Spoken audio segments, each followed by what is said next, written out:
Nalipat naman tayo ng eksena. Sa labas ng silid. At ilang sandali lamang ay unti-unting bumukas ang pintuan at sa oras na ito ay tuluyan nang lumabas si Chumo. Habang siya ay paalis ay sumasalubong sa kanya ang masarap na simoy ng hangin. Ngunit meron siyang nakasalubong na dalawang martial artist. Ngunit napatigil naman silang dalawa. Nagsalita naman ang lalaki. At tinanong nito sa kanyang kasama. Naramdaman ba niya na gumagalaw itong martial arts building? Agad naman sumagot ang babae. Nawala. At meron lang dito ay mga magic circle sa loob at labas ng martial arts building, mas matatag ito kaysa sa mga ordinaryong gusali. Ngunit nanlaki na lang ang mata ng lalaki dahil sa kanyang nasaksihan. Nagulantang naman ang dalawa kung ano daw ang nangyayari, at sinabi na lang ng lalaki na malapit nang gumuho ang martial arts building. At ilang sandali lamang ay tuluyan nang gumuho ang martial arts building. Sa nangyaring ito ay nagsilabasan ang mga martial artist.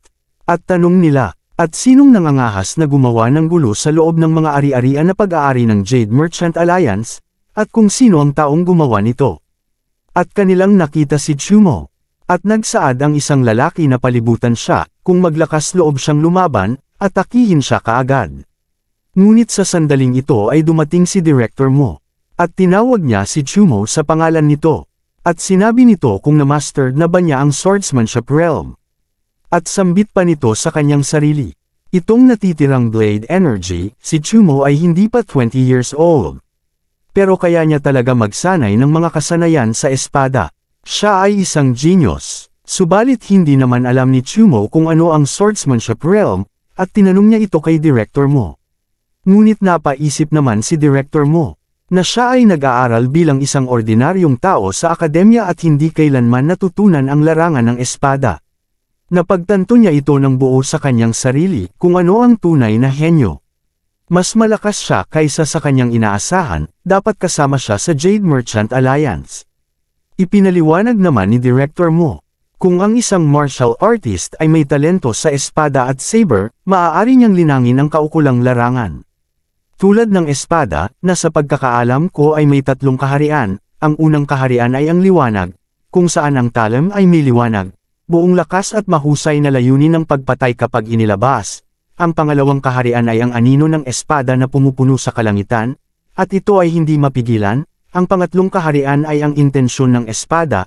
Kapag ang espada ay bunot, ito ay magiging sobra sa isang aura na imposibleng iwasan. At ang mga ordinaryong eskremidor ay hindi man lang maalis ang kanilang mga blade na nakaharap sa layunin ng espada.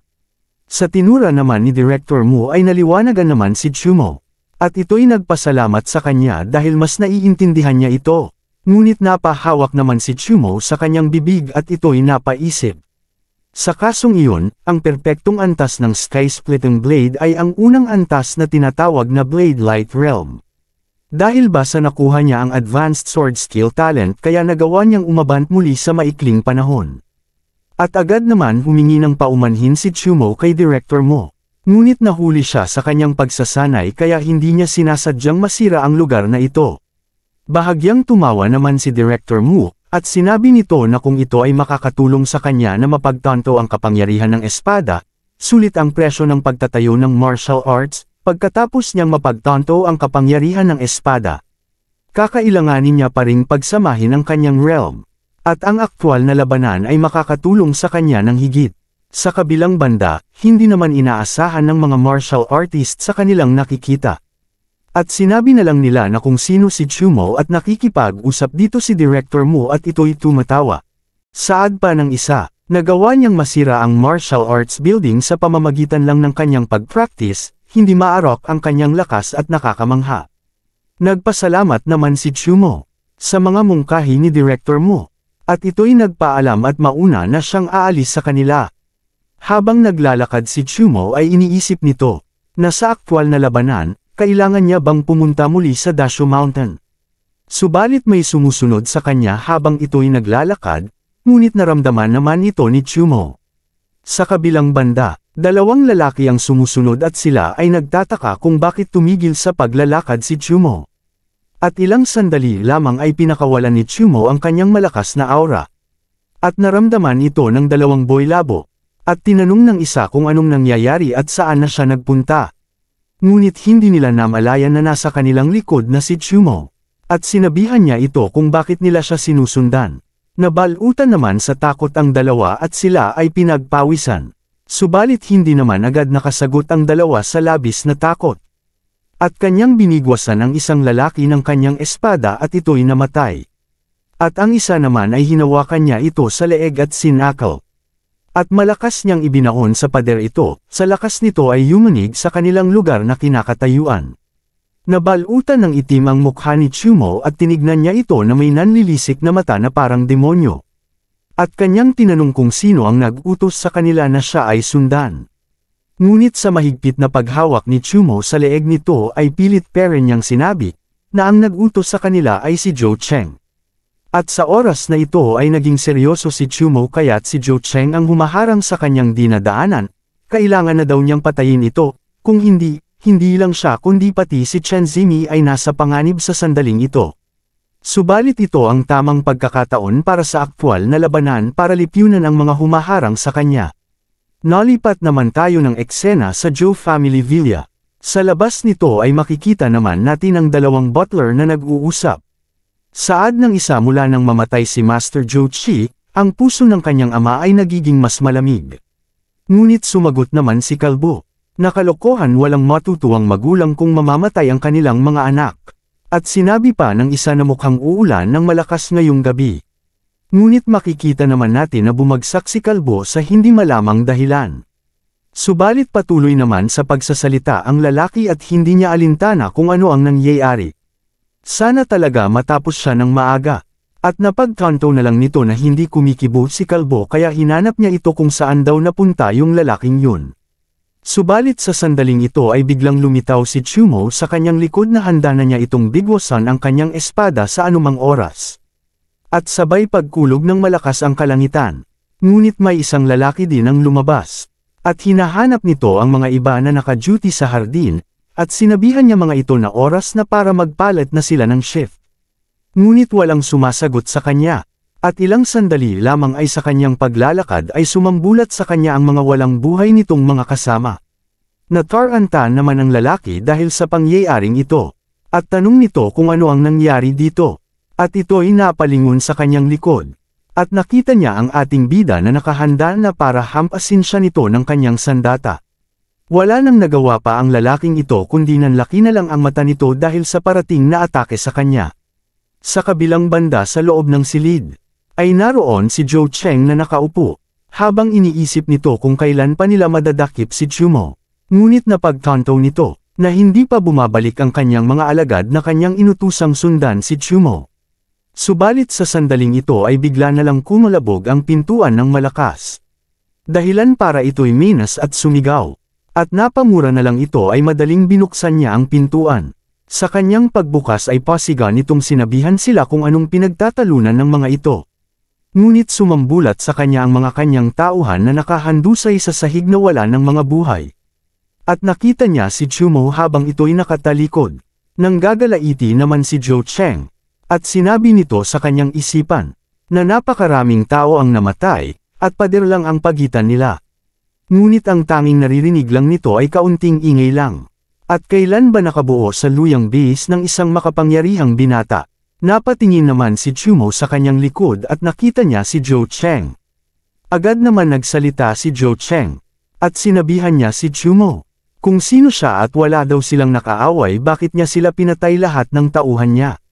Sumagot naman si Chumo at sinabi nito na kung siya daw si Zhou Cheng. Anong mali at hindi nito alam kung anong itsura ng taong gusto niyang patayin.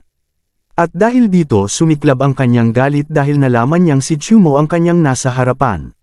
Saad pa nito maaring napatay niya si Kenayan noong isang buwan, pero nakita na ang katawan nito, at kakapasok pa lang ni Chumo sa martial arts realm noon, at paano niya na kayang patayin lahat ng kanyang tauhan. At naalala nito sa lungga ng Earth Dragon, malamang na mayroong isang lihim na lugar, kung saan tiyak na mayroong ilang kayamanan, sigurado siya na mayroong isang 10,000 taong espiritual na kakanyahan, at iba pa na hindi pa natutuklasan. Tama, ito ang lihim na kayamanan.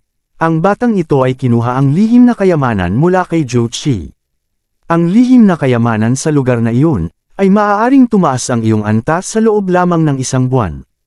Iyon ay dapat na sa kanya, at ninakaw ito ni Chumo ang kanyang pagkakataon.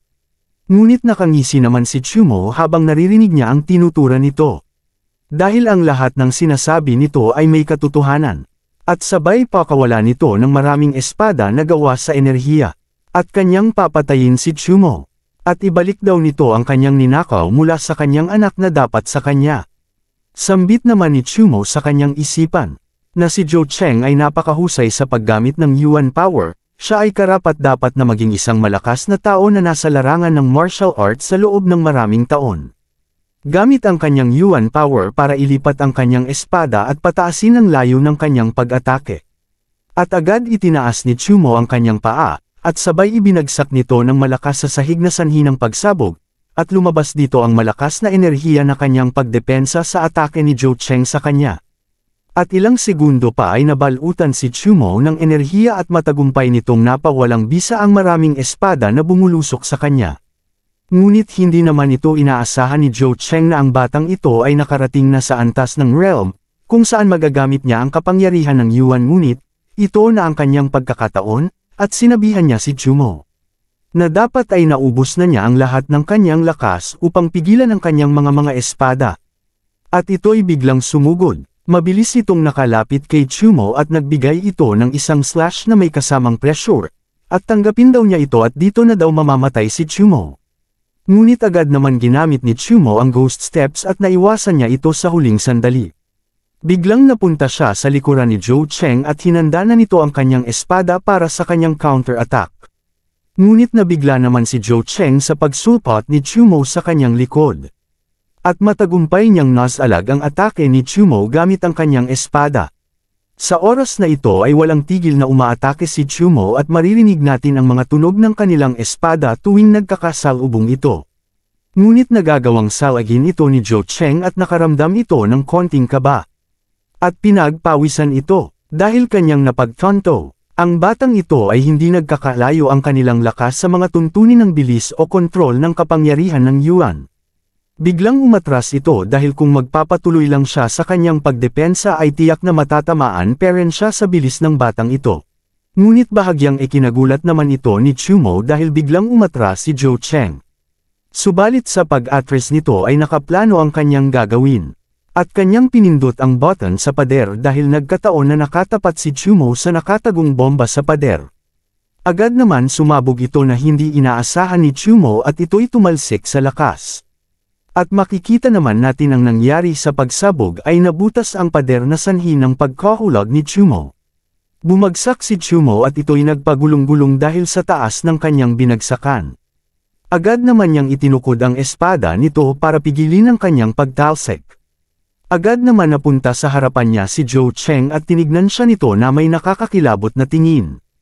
At sinabihan niya si Chumo na bata kahit na tumaas ang kanyang combat power dahil sa lihim na kayamanan. Masyado peren daw siyang bata, teritoryo niya ito, naisip ba niya na wala na siyang ibang trump card? Paano na-absorb ang lihim na kayamanan, sa pamamagitan ng mga buto at dugo? Pagkatapos ay huhuberan daw siya nito ng kanyang mga buto at aalisin niya ang kanyang dugo. Ngunit makikita naman natin si Chumo ay nagtamo ng matinding pinsala sa kanyang pagkahulog. Dagdag pa ni Zhou Cheng na pumunta daw sa impyerno si Chumo. At humingi ng tawad sa kanyang anak, at sabay palabas nito ng kanyang mga espada. Agad niya itong panang-atake at mabilis itong bumulusok kay Chumo, subalit sa oras na ito ay naging seryoso si Chumo at mabilis lang niya itong naiwasan. At ginamit na niya ang ghost steps para mabilis niyang maiwasan ang mga espada na rumaragasa sa kanya. Labis naman ang pagkagulat ni Zhou Cheng dahil mas lalong bumilis si Chumo. Agad naman ginamit ni Chumo ang Thunder Talent dahil dito ay nabuo ang kidlat sa kanyang kamay. At kanyang panang-atake ito sa baba ni Zhou Cheng na hindi na niya naiwasan pa. Tumalsik naman sa ere ito dahil sa lakas ng atake ni Chumo. Nagsaad naman si Zhou Cheng na ang lakas daw ng loob niya na atakehin siya ng ganon. Ngumiti naman ang ating bida, at sinabi nito na si Zhou Qi ay isang walang hiyang bastardo, sa tingin daw ba niya ay hindi siya magiging handa para sa kanyang ama. At hinawakan niya ng dalawang kamay ang espada nito para sa kanyang gagawing atake. At ilang sandali lamang ay tuluyan na niya itong pinakawalan. Subalit naharangan naman ito ni Zhou Cheng. Ngunit nagkaroon ng malakas na pagsabog matapos magtama ang kanilang mga espada. At sa makapal na usok, ay labis nang gagalaiti si Zhou Cheng dahil sa sobrang nitong galit ay namula ang kanyang mga mata. At habang inaalis nito ang nasirang damit nito ay napamura na lang ito, at sinabihan niya si Chumo na huwag siyang manggahas, ipapakita daw niya sa kanya kung bakit kahit mga martial arts master sa Luyang Base, hindi maglalakas loob na guluhin siya. At ito'y naghanda at ginamit nito ang Sky Splitting Blade 10,000 Blades. At napakaraming mga espada ang lumitaw na mabilis na bumulusok kay Chumo. Ngunit sa sandaling ito ay kalmado lang ang ating bida at iniisip nito na pinapagana ba niya ang sumasabog na kapangyarihan ng Transcendence Realm, ang pagbabagong anyo pagkatapos ng pagkumpleto ng Sky Splitting Blade.